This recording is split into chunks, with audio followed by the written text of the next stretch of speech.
بسم اللہ الرحمن الرحیم۔ حضرت سلیمان علیہ السلام کی کرسی اور تخت۔ جب حضرت سلیمان علیہ السلام نے فیصلے کے لیے جلوس کا ارادہ فرمایا تو شیاطین یعنی جناتوں کو حکم دیا کہ وہ ان کے لیے ایک نادر الوجود اور عمدہ کرسی تیار کریں جس کی صفت یہ ہو کہ جھوٹا مدعی یا گواہ اس کے دیکھنے سے تھرانے لگے۔ چنانچہ تعمیل ارشاد میں ہاتھی دانت کی ایک کرسی تیار کی گئی جس کو جوہرات یا قوت موتیوں اور زبرجد سے مزین کیا گیا تھا اور جوہرات سے انگور کے درخت بنا کر اس کو گھیر دیا تھا، جس میں سونے کے 4 کھجور کے درخت ایسے تھے جن کی شاخیں چاندی کی بنائی گئی تھی۔ ان میں سے 2 درختوں کی چوٹی پر 2 گدھ بنائے گئے تھے اور اس کرسی اور تخت کے دونوں گوشوں پر سونے کے 2 شیر تھے جن کے سروں پر سبز زمرد کی ستون نصب کیے گئے تھے۔ اس طرح شیاطین نے اس تخت کو ایسے سخت پتھر پر رکھا تھا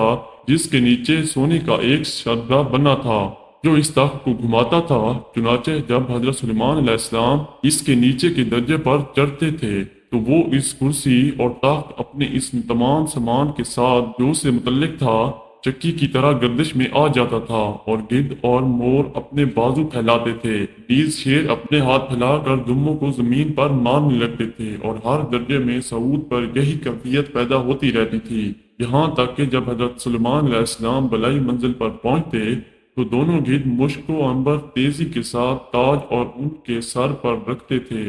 اور تخت پر جلوہ افروز ہونے کے بعد سونے کا کبوتر زبور پیش کرتا جس کو لوگوں کو سنایا کرتے تھے۔ ان کے دائیں جانب علماء بنی اسرائیل سونے کی کرسیوں پر بیٹھتے تھے اور بائیں جانب معزز جنات چاندی کی کرسیوں پر۔ اس طرح حضرت سلیمان علیہ السلام فیصلے کے لیے جلوس فرماتے تھے، اور جب کسی معاملے کی شہادت کے لیے گواہ آتے تو وہ کرسی اپنے سامان کی گردش میں آ جاتی تھی، اور شیر و گدھ اور طاؤس اپنے مذکورہ کام میں مشغول ہو جاتے تھے۔ یہ دیکھ کر گواہوں پر ایک ایسی ہیبت طاری ہوتی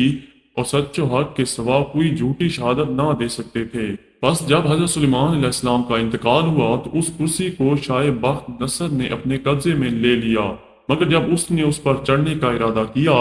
تو ایک شیر نے اپنے دائیں ہاتھ سے بادشاہ کی کنڈلی اور قدم پر ایک ایسی چھاپ ماری جس کے باعث وہ کرسی پر نہ چڑھ سکا، اور اسی ضرب کی کرب و بے چینی میں مبتلا ہو کر مر گیا، اور وہ کرسی شہر انطاکیہ روم و شام کے دار و سلطنت میں باقی رہی یہاں تک کہ اہل انطاکیہ سے راس بن صدرس نے جنگ کی اور خلیفہ نے بخت نصر کو شکست دی۔ اس کے بعد کرسی بیت المقدس کی طرف لائی گئی اور کوئی بادشاہ اس کرسی کے چڑھنے پر قادر نہ ہو سکا۔ پھر اس کو صحرا بیت المقدس کے پیچھے رکھا گیا، جس کے بعد آج تک اس کی کوئی خبر یا اثر معلوم نہ ہو سکا کہ کہاں گئی اور کیا ہوا۔ اس قایا سے حضرت سلیمان علیہ السلام کی کرسی کی وسط و ہیبت، دبدبہ